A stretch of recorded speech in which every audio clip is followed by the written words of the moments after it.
نحمده ونستعينه ونستغفره ونؤمن به ونتوكل عليه ونعوذ بالله من شرور أنفسنا ومن سيئات أعمالنا من يهده الله فلا مضل له ومن يضلله فلا هادي له وأشهد أن لا إله إلا الله وحده لا شريك له وأشهد أن سيدنا مولانا محمدا عبده ورسوله صلى الله على سيدنا محمد وعلى آله وأصحابه وأهل بيته أجمعين أما بعد فقد قال الله تبارك وتعالى أعوذ بالله من الشيطان الرجيم بسم الله الرحمن الرحيم من عمل صالحا فلنفسه ومن أساء فعليها صدق الله العظيم قال النبي عليه الصلاة والسلام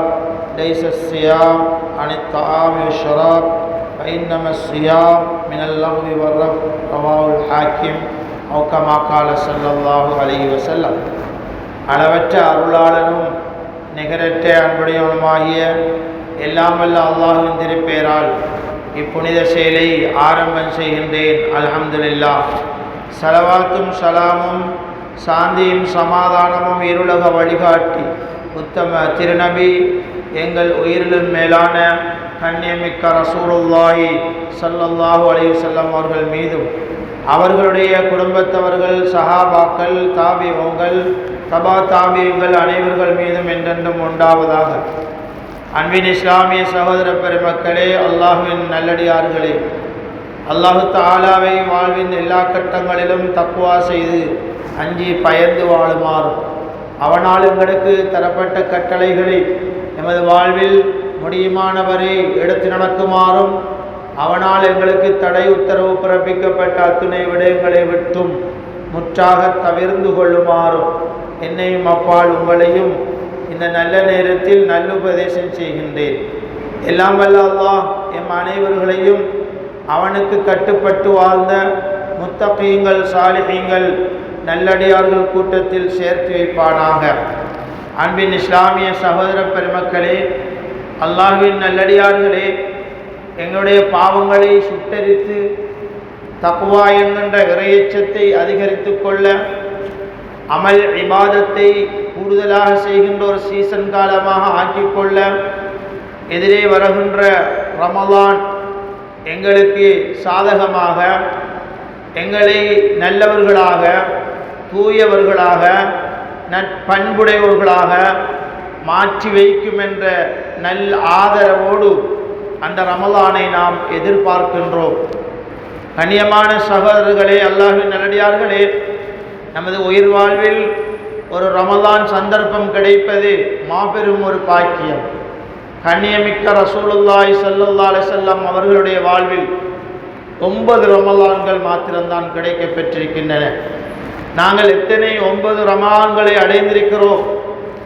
அந்த ரமலானை நாம் எவ்வாறு கழித்தோம்? அந்த ரமலானில் செய்த அமல்கள் எம்முடைய வாழ்வில் என்னென்ன மாற்றங்களை ஏற்படுத்தியது? வருகின்ற ரமலான்களை நாம் எப்படி எதிர்கொள்வோம்? அதற்கான ஆயத்தங்களை இப்போதிருந்து எப்படி செய்திருக்க வேண்டும்?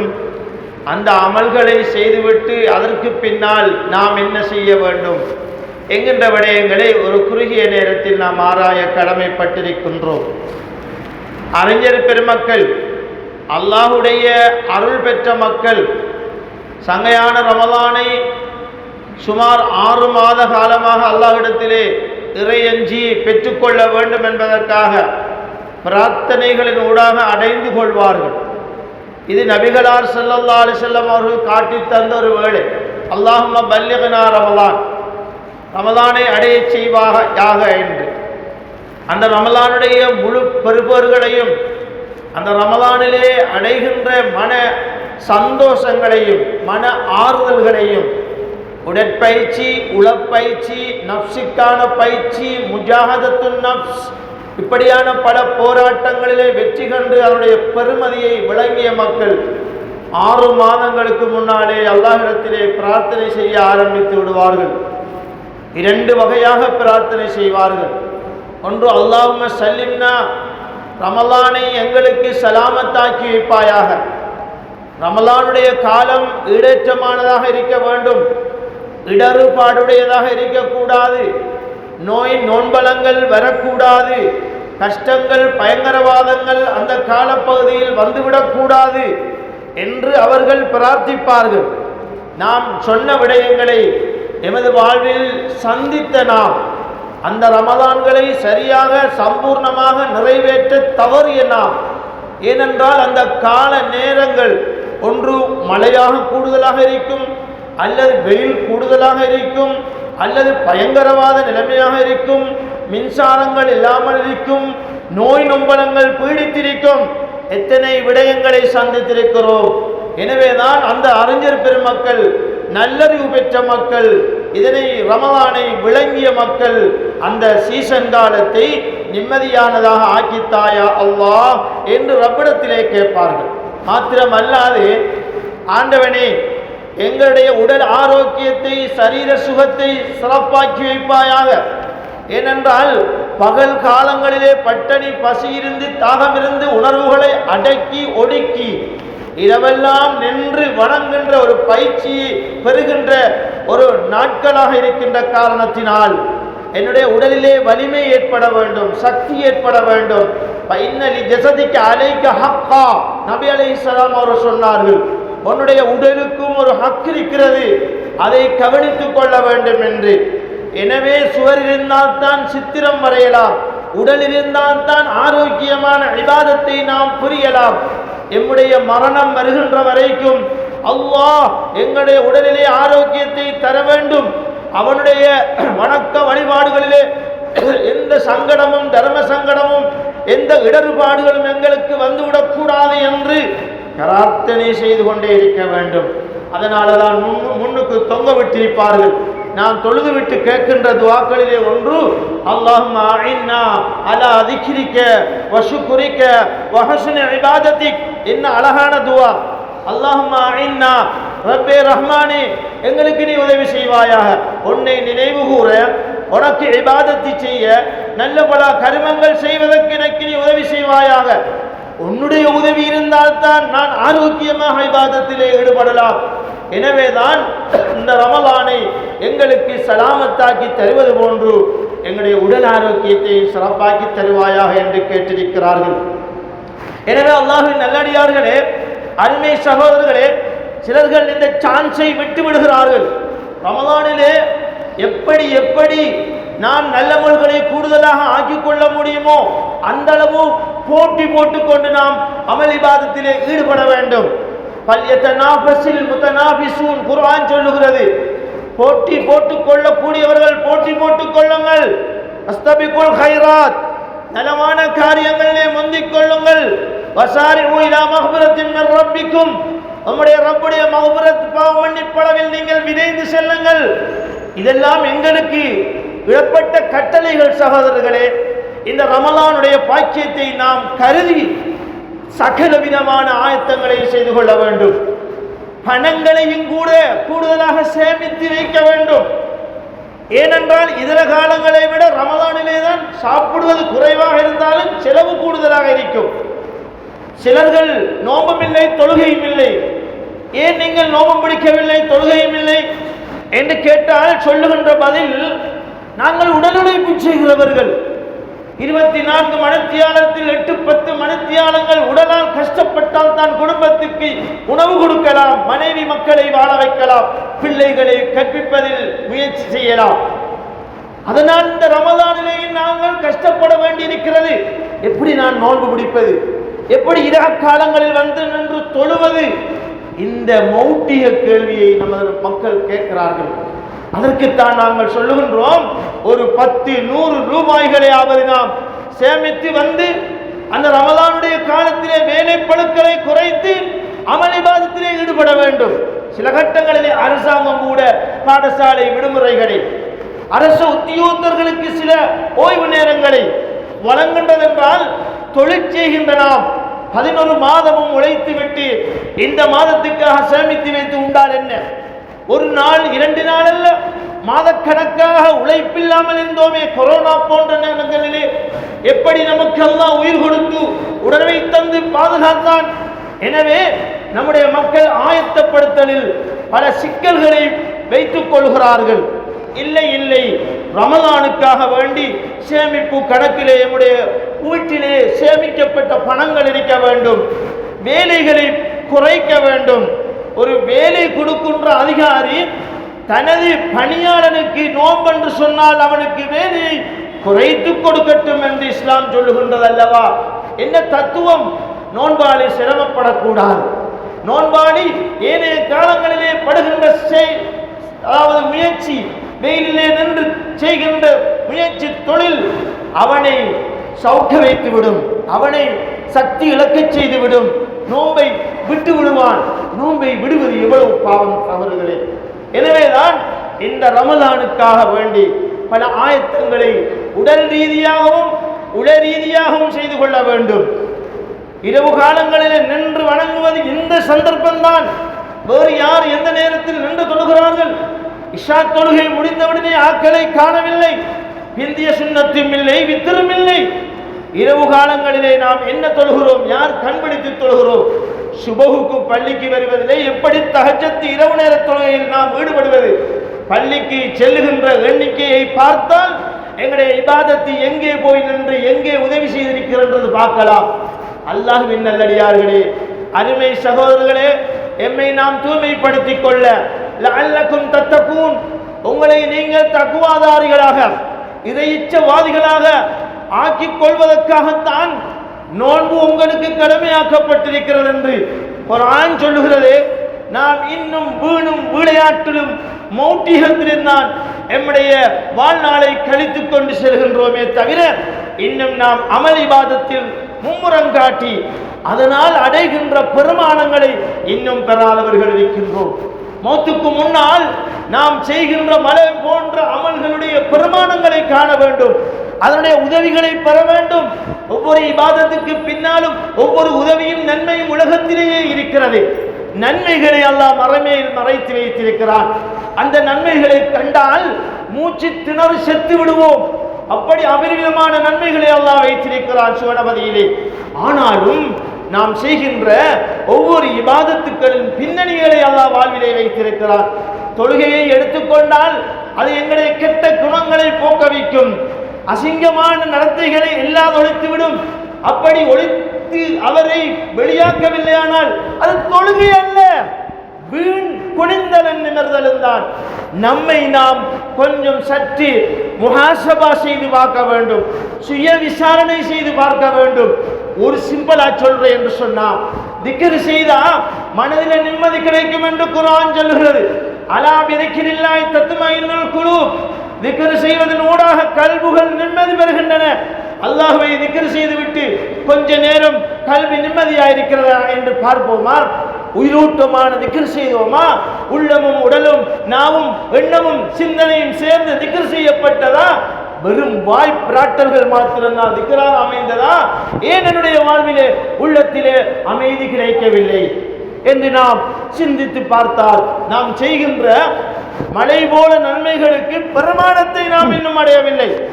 நோன்பு பிடியுங்கள், அது உங்களுக்கு ரப்பு சொல்லுகின்றான். நோன்பு பிடிப்பது உங்களுக்கு நலவு என்று. அந்த நலவுக்குள் எவ்வளவு பன்மடங்கு நன்மைகள் இருக்கும் என்பதை நாங்களே பார்த்து கொள்ள வேண்டும். ரப்பே சொல்லுகின்றான், நோன்பு பிடியுங்கள். உடல் ஆரோக்கியம் வேண்டுமா? கண் பார்வை தெளிவு வேண்டுமா? நல்ல சிந்தனை வேண்டுமா? நல்லொழுக்க பண்பாடுகள் உங்களிடத்திலே வர வேண்டுமா? சமூகம் அமைதியாக இருக்க வேண்டுமா? பிள்ளைகளுடைய ஒழுக்கவியல்கள் சிறப்பாக அமைய வேண்டுமா? சமுதாயத்திலே பிரச்சனைகள் வரக்கூடாதா? நாட்டிலே செழிப்பு ஏற்பட வேண்டுமா? நோன்பு பிடியுங்கள், அது சிறப்பு என்றல்லவா அல்லாஹ் சொல்லுகின்றான். அந்த சிறப்பை நாம் அடையாமலா மௌத்தாகுவது? நோன்புக்குரிய கூலி ரைஹான் என்ற பாபிலே நாம் சொர்க்கத்துக்கு செல்லலாம். நோன்பாளிகளுக்கு தனிப்பட்ட பிரத்தியோக சொர்க்கம் இருக்கிறது, அது சுவர் நிச்சயமாக கிடைக்கும். அதற்கு முன்னால் அல்லாஹ் சொன்ன நீங்கள் நலவை சந்திப்பீர்கள். எங்கே நாம் நலவுகளை கண்டிருக்கிறோம். அப்படியானால் நோன்பு நோன்பாக இன்னும் இல்லை. ரூஹானியத்தும் நூறானியத்தும் அமலிலே இடம்பெற வேண்டும். உயிரோட்டமும் பிரகாசமும் அமலிலே இருந்தால்தான் சரியான உச்ச பயனை அடையலாம். இல்லையானால் பரத்தப்பட்ட புழுதி போன்று எம்முடைய அமல்கள் ஆகிவிடும் சகோதரர்களே. அப்படி நாம் நினைக்க கூடாது. மௌசிமுல் இபாதத் செய்வதற்கான சீசன் காலத்தை எதிர்பார்க்கிறோம். அதிலே அல்லாஹ் உடல் ஆரோக்கியத்தையும் வாழ்நாள் ஆயுளையும் தர வேண்டும். அதை சங்கியாக பயன்படுத்த வேண்டும் என்ற நியத்துக்களை வைத்துக் கொள்ள வேண்டும். அடுத்தபடியாக இந்த ரமலானுடைய காலத்திலே அதிகமாக இன்னொரு வரலான காரியத்தை நாம் செய்வது வழங்கை. அதுதான் ஜக்காத். ஏழை எளியோர்களுக்கு ஈந்து கொடுப்பது. நம்மாலையும் சதக்கத்தம் துதஹிருஹும் வ துஸக்கீஹிம். குர்ஆன் சொல்லுகிறது, எப்படி தொழுகையுடைய பிரயோசனத்தை சின்னோனோ அதே போன்று நோன்புடைய பிரயோசனத்தை சென்னேனோ அது போன்றுதான் அல்லாஹ் ஜக்காத்துடைய பிரயோசனத்தை சொல்லுகின்றான். நம்மாலையும் அவர்களுடைய பொருளாதாரத்தில் எடுங்கள் என்றான் அல்லாஹ் சொல்லுகின்றான். அதை எங்களுடைய ஊர் செய்கின்றது. பைத்து ஜக்காத் என்ற அடிப்படையிலே பணங்களை செல்வந்தர்களிடத்திலிருந்து எடுத்து தேவையான தகுதியான ஏழைகளுக்கு பகிர்ந்தளிக்கப்படுகின்றன. அதில் யாரும் குறைகள் செய்து விடாதீர்கள் சகோதரர்களை. சிலர்கள் செக்கை கொடுத்து விடுகிறார்கள் ஜக்காத்து பணத்துக்காக. ஒதுக்கீடு செய்து இது ஏழை சொத்து, இதில் நாம் கையடிக்க கூடாது, இது நாம் உழைத்தாலும் ரப்பு சொல்லியிருக்கிறான், மிம்மா ரஸக்னாக்கும், நாங்கள் உங்களுக்கு தந்ததை நீங்கள் செலவழியுங்கள். செலவழிப்பது என்பது நம்முடைய தாம்பிக வாழ்க்கைக்கு அல்ல. லிஸ்ஸாயிலி வல் மஹ்ரூம், நாம் சேர்க்கின்ற பொருளாதாரத்தில் கேட்பவர்களுக்கும் பங்கிருக்கிறது, கேட்காமல் தனது வறுமையை மறைத்துக் கொண்டு வாழுகின்ற மக்களுக்கும் பங்கிருக்கிறது என்று குர்ஆன் சொல்லுகிறது. அது யார் எப்போது கொடுப்பது? நாளை கியாமத்து நாளையிலே அந்த சொத்துக்கள் எல்லாம் நரக நெருப்பாக ஆக்கப்பட்டு அவைகளெல்லாம் எங்களுடைய கழுத்துகளிலே கிரீடமாக மாலையாக அணிகலனாக ஆக்கப்பட்டால் சுமந்து கொள்ள முடியுமா? ஜக்காத்து பொருளை நெற்றிப்புறத்திலும் விலாப்பியத்திலும் முதுகினையும் அப்படியே ஒத்தனம் போடப்படுமே. யாருக்கு எங்கே சேர்த்தது? சேர்த்தவர்கள் எங்கே போய்விட்டார்கள்? சேர்த்த பணங்கள் எங்கே யாருடைய கையில இருக்கின்றன? நாம் கொடுத்தது மாத்திரம்தான் தரிபடும். பயமுகா அவருடைய பொருளாதாரம் தரிபடும். ஜக்காத்தாக சரியான கணக்கு பார்த்து கொடுக்க வேண்டும். உடனடியாக பணமாகவே கொடுத்து விட வேண்டும். அதிலே ஏமாத்து பிராட்டல்கள் செய்யக்கூடாது. பிறகு தாரேன், நாளைக்கு தாரேன், நாளை அன்றைக்கு தாரேன், இன்னும் 2 வருஷத்துக்கு பிறகு செக் தந்திருக்க எடுங்க. இது என்ன கதை? யாரை ஏமாத்துவது சகோதரர்களே? எனவே அல்லாஹ் தந்த ரப்பு தந்த ஜக்காத்தை சரியாக பயன்படுத்தி உரிய நேரத்துக்கு கொடுக்க வேண்டும். நம்முடைய வருட இறுதி முடிவில் தான் ஜக்காத்து பங்கீடு செய்வது. ஆனால் ரமலானிலே நாம் சிலர்கள் ஆக்கிக் கொண்டோம். ஏன் தெரியுமா? ரமலானிலே தான் அதிக அளவிலான நன்மைகள். 1க்கு 2, 1க்கு 70, சுன்னத்துக்கு பர்து, பர்துக்கு 70 பர்து. அதனால் ஒரு ஜக்காத்தை நிறைவேற்றினால் 70 தடவைகள் ஜக்காத்து கொடுத்த நன்மைகள் கிடைக்குமே. குறைந்த வாழ்நாள் உடையவர்கள் நாம். கூடுதலான பெருக்கத்தை இந்த ரமலானங்களுக்கு ஈட்டித் தருகிற சகோதரர்களே. அதனால தான் ரமலானிலே ஜக்காத்தை கொடுக்கிறோம். அன்பார்ந்தவர்களே, அதனால் எத்தனை குடும்பங்கள் சரியாக உதவி பெறுகிறார்கள். வீடு வழக்கற்றவர்கள், இருப்பிடம் இல்லாமல் கஷ்டப்பட்டு ஆங்காங்கே அலைந்து திரிபவர்கள், அத்தியாவசியமான தொழில்களை செய்து கொள்ள முடியாதவர்கள், கடன் பழுக்களால் வாழுகின்ற மக்களை எல்லாம் நம்முடைய பைத்து ஸகாத் ஒன்று சேர்ந்து கால நேரங்களை அந்த ஆமில்கள் செலவு செய்து அதற்கான கமிட்டி ரொம்ப பாடுபட்டு தெரிவு செய்து அவர்களுக்கு பணங்களை ஜக்காத்தாக கொடுக்கின்ற போது எவ்வளவு ஏழைகள் பிரயோசனம் பெற்றிருக்கிறார்கள். நாம் தூராக சில்லறைகளாக கொடுத்துவிட்டால் அது பிரயோசனம் அளிப்பது குறைவாக இருக்கும். எனவே அதிலே நாம் கவனம் செலுத்திக் கொள்ள வேண்டும். அடுத்ததாக நோய் நிவாரணி பணி என்னுடைய ஊரிலே சிறப்பாக நடைபெறுகிறது. கண்ணியமானவர்களே, அதிகமான மக்கள் நோயினால் இன்று பீடிக்கப்பட்டிருக்கிறார்கள். அது தொற்றா நோயாக இருக்கலாம், பாரிய நோயாக இருக்கலாம், தொற்றுகின்ற நோயாக இருக்கலாம். எத்தனையோ வகையான நோய்களுக்குள்ளே இடர்பாடுகளுக்குள்ளே வாழ்ந்து கொண்டிருக்கிறார்கள். செலவு செய்ய முடியாது. மாத்திரைகள் மருந்துகள் வாங்க முடியாது. பாரிய ஆபரேஷன்கள் செய்ய வேண்டி இருக்கிறது. இதனால் பல லட்சக்கணக்கான ரூபாய்கள் தேவைப்படுகின்றன. சிறுதுள்ளி பெருவெள்ளம் என்ற அடிப்படையில் ஒவ்வொரு ஜும்மாவுக்கு நாம் வருகின்ற போது போடுகின்ற சகாத் சதக்கா அது ரொம்ப பாதுகாப்பை தருகிறது. சிலர்கள் நோம்புக்காக கொடுக்கின்ற காசையும் சக்காத்து பங்காக கழித்து விடுகிறார்கள். வாழ்நாளிலே கொடுக்கின்ற சக்காத்தை ஒவ்வொரு சதக்காவை எழுதி வைத்து சக்காத்திலே கழித்து விடுகிறார்கள். சட்டம் சொல்ல போனால் ஆகும் என்றிருந்தாலும் அப்லல் சிறப்பு அது வெவ்வேறாக கணிக்கப்பட வேண்டும். சக்காத்து வேற, சதக்கா வேற. சதக்கா தேவையான நேரத்தில் கொடுக்கப்பட வேண்டும். சதக்கா அஸ்ஸதகத்து துத்பிஉ கலபர் ரப்பி, ரப்புடைய கோபத்தை தணிக்கிறது சதக்கா. அஸ்ஸதகத்து தசுத்து 70 பாபம் மினஸ்ஸூ, 70 விதமான கெடுதிகளை சதக்கா உயிர் நின்று தடுக்கிற வைராக்கியத்தை அல்லாஹ் கொடுத்திருக்கிறார். பயமில்லாமல் கொடுங்கள் சதக்காவை. சதக்கா கொடுப்பதற்கு தயங்குகின்றோம். வைத்தியசாலைக்கு எவ்வளவு செலவுகளை கட்டுகிறோம், செலவு செய்கிறோம், இன்னும் கொஞ்சம் யோசித்து பார்ப்பதில்லை. சதக்கா கொடுத்து விட்டு நாம் சொல்வோமே அது எங்களுக்கு ஒரு பாதுகாப்பை தருமே, அது நோய் நிவாரண குடும்பத்திலே கூட இல்லாமல் ஆக்கி விடுமே. இப்படி எல்லாம் சிந்தித்து நாம் ஓடுகின்ற ரூபாய்கள் மற்றவர்களுக்கு சுகமாக அமைவதற்கு காரணமாகினாலும் எங்களுக்கு அல்லாஹ் எதிர்பாராத சுகத்தை தருவான். எனவே அன்பார்ந்த சகோதரர்களே, அல்லாஹ்வின் அடியார்களே, நம்முடைய நோய் நிவாரணிக்காக சேர்க்கப்பட்ட முறை இந்த முறை கொடுக்கப்பட இருக்கின்ற இப்போது ஜும்மா முடிந்ததற்கு பின்னால் தேவை உடையவர்களுக்கு கொடுக்கப்படும். சுமார் 17 லட்சம் ரூபாய்கள் 19 பேர்களுக்கு இன்று பகிர்ந்தளிக்கப்படுகின்ற நிகழ்வு ஒன்று சம்மேளனத்தினால் ஏற்பாடு செய்யப்பட்டிருக்கிறது. நாம் போடுகின்ற சிறுதுளிகள் சதக்காக்களை கொடுப்பதிலே நாம் யாரும் தயங்கிவிடக் கூடாது. சதக்காக்களை வாரி வழங்க வேண்டும். ரமலானுடைய காலத்திலே நபி அவர்கள் தென்றல் காற்றை விட அள்ளி வீசி வழங்குவார்கள் என்றால் நாம் எவ்வளவு முன்னணியில் நிற்க வேண்டும். சதக்காக்களும் இடையிடையே கொடுக்கப்பட வேண்டும். அதை சக்காத்தோடு இணைத்து விடக்கூடாது. நம்முடைய கொச்ச தமிழில் சொல்வதானால் பிச்சைக்கார கணக்கு என்று சொல்வார்கள். அப்படி இருக்கக்கூடாது. சதக்கா வேறு, சகாத் வேறு. அது சகாத் 7 கூட்டத்துக்கு 8 கூட்டத்துக்கு கொடுக்கப்பட வேண்டும். தகுதியான கூட்டத்தை தெரிவு செய்து கொடுக்கப்பட வேண்டும். சதக்கா என்பது தேவையான போது உதவுகின்ற ஒரு உதவல் நடவடிக்கை. அது என்னுடைய வாழ்வில் என்றென்றும் இடம்பெற்றுக் கொண்டிருக்க வேண்டும். பத்துவாக்களை மசாயில்களை தெளிவாக